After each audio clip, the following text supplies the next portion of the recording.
Good evening. In the year 1985, through 52nd Amendment, 10th schedule has been added to the Constitution.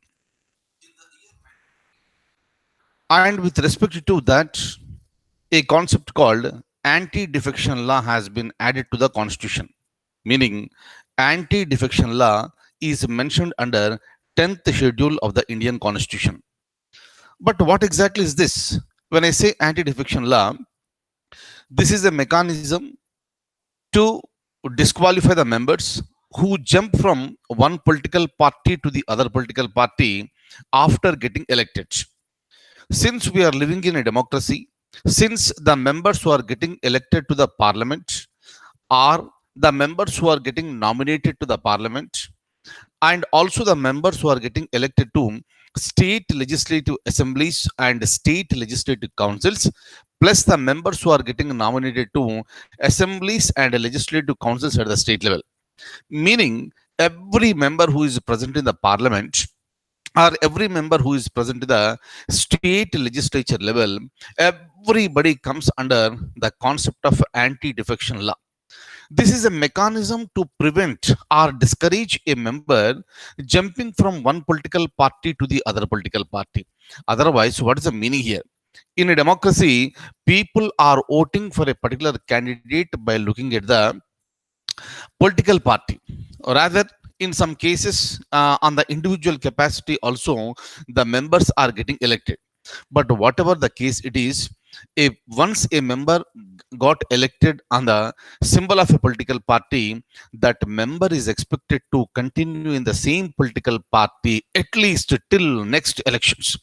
But unfortunately, what is happening in India, on the name of the power politics, on the name of personal gains, some members are getting attracted to the ruling parties and they are leaving the party from which they got elected and they are jumping to other political party. So what should be done with respect to those members? They must be disqualified. With the same intention to protect and preserve our democratic values, 10th schedule has been added to the constitution and anti-defection law came into force in the year 1985. But in that particular anti-defection law, there are so many loopholes. That is the reason why you look at your own state.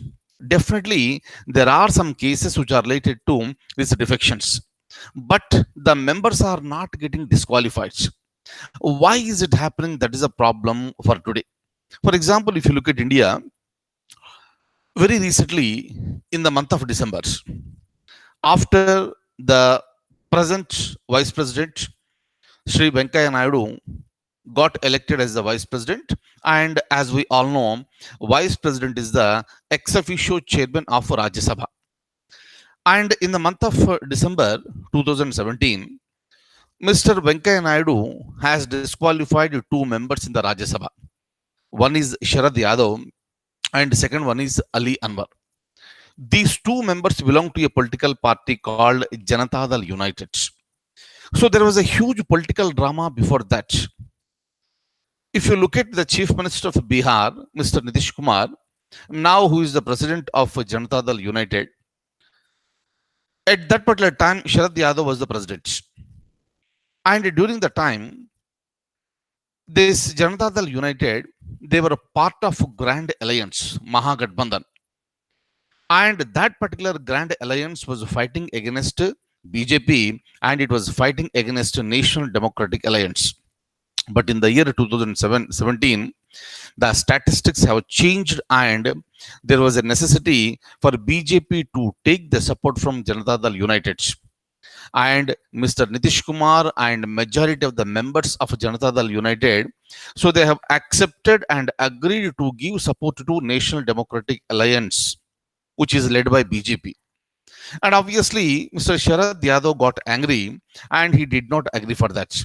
But even then, majority of the MLAs and the MPs of Lok Sabha and Rajya Sabha, they gave support to Nitish Kumar and that particular faction, they supported NDA. Now, there are two factions. NDA has got, Janata Dal United has got split into two halves. But which party has to be recognized as the original party, and the election symbol, arrow symbol of Janata Dal United, should be given to which faction.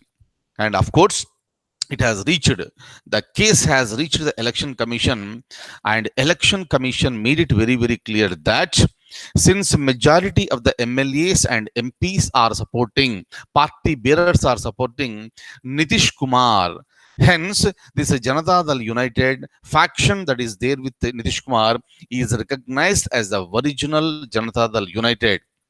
And obviously Sharad Yadav got angry, so he went to take part in the elections in the year 2017, and they used some symbol called auto rickshaw symbol. And during that time, what happened? Originally, Sharad Yadav and Ali Anwar, they are the part of Janata Dal United. And after they got separated, after there was a rift within the political party, these two members, the senior members, Sharad Yadav and Ali Anwar, they took part in a rally that is arranged and organized by opposition parties. That itself was enough for the Janata Dal United, and immediately they have submitted the representation. They lodged a complaint with the chairman of Rajya Sabha to disqualify these two members from Rajya Sabha. Why so? This is a clear indication that since our party members are taking part in a rally which is arranged by some other political party, that should be considered as these members voluntarily submitted resignation to the political party. And it has been accepted by the chairman of Rajya Sabha, Sri Venkaya Naidu, and immediately he disqualified the members. These two members were disqualified by Rajya Sabha chairman, and it happened within a very, very short period of time. Now, the point is that how come they can be disqualified? 10th schedule, paragraph number 2, 1A, makes it very, very clear that if a person submits a resignation letter voluntarily, it should be considered as the disqualification, and the person or persons must be disqualified. But here, Sharad Yadav and Ali Anwar, so they started claiming that they did not submit any resignation voluntarily. But the intention of those members must be very clear, and how exactly the chairman of Rajya Sabha understood is very important here. And according to their actions, because they took part in the rally that was organized by opposition parties, the chairman of Rajya Sabha took it for granted that they submitted the resignations voluntarily, and hence they are subject to disqualification. And these two members have been disqualified. In a very, very short span of time, these two members were disqualified, and entire system in India hailed the vice president for taking the decision in a very, very, very quick time. So this is on one side of the coin. But if you look at some other states, look at your own state, there may be some cases that are pending with the speaker for the disqualifications of some members. In case in your state, if there are two houses, there are some cases pending with the chairman of the legislative council for the disqualification, whereas that the speaker is not taking any action and the chairman of the legislative council is not taking any action. What does it show? In majority of the states, if you see very clearly, the members who got elected through opposition parties, they are getting lured towards the ruling parties. Because if you join the ruling party, either you may get a chance to become a minister, or you may get your work done very easily, and there is a possibility for your progress financially or otherwise politically very, very easily. So, but the point is that how long the speaker will keep a petition pending with him and stopping the disqualification of the person. This is clearly evident in most of the states in the country, and which is very, very, very unfortunate. When the evidences are very clear, why speaker of an assembly, why chairman of legislative council is delaying this? Basically, the speaker and the legislative council chairman, they must try to protect the interests of the democracy by disqualifying such members. If you disqualify such members, vacancies will be created. Again, election has to be conducted. So that what will happen, if you are able to tell the people that why they are disqualified, people will not vote for them. Meaning, educating the people is very, very important. But the biggest problem in India, especially in the states today, is that the political party members who are getting defected to other political parties are not getting disqualified. That shows the lower commitments, lower levels of integrity on the part of the speaker at the assembly and chairman at the legislative council level. That's the reason why even yesterday also the vice president of India, Shri Venkaiah Naidu, who is the chairman of Rajya Sabha, has reiterated this point. If any such cases are there, they must be disposed of at the earliest. So that what will happen, people will have confidence, and people will have confidence on our democracy, and people will respect our democratic system and our democratic institutions further and further. And this is what is required in a country which is considered to be a democratic country. We say many times that India is the largest democratic country in the world, but our activities will decide what exactly we are doing. Clear? So that is the reason why a person who got elected on some party ticket and is getting jumped to other political party ticket, other political party for his or her personal benefits. Hundreds of cases, thousands of cases are present in India, but whereas when it comes to the actions, on very, very less number of cases, actions are being taken. And when we go to the courts are saying that, so this is the internal matter of the legislature. Let the speaker in the assembly, let the chairman in the legislative council decide it. But this is the time, this act came into picture in the year 1985. Now this is the time that you need to relook into this particular provision, and you have to make it compulsory. Action has to be taken by the speaker or by the chairman within the specified period of time, meaning starting from 3 months to 6 months from the date of complaint, the procedure has to be completed. If you are taking action, make it very clear why the action is taken and why the person is disqualified. And if you are not disqualifying, also mention the reasons why the person is not being disqualified. Everything lies in the hands, and everything lies in the intentions of the speaker at the assembly level and the chairman at the legislative council level. And when it comes to Sri Venkaiah Naidu, entire India, every citizen appreciates you, sir, for your efforts, for your quick action on those people who violated the directions of a political party. After all, you are a member of a political party, and in a democracy, within the party, you need to have the internal democracy. There is every right for dissent, but that should be discussed within the political party and sort it out. Otherwise, on your own, you have to submit the resignation letter and walk out. So, without submitting the resignation letter, if you jumping to some other political party, action has to be taken. And the respect for our democratic systems will increase only when such type of actions will take at the earliest by our constitutional authorities.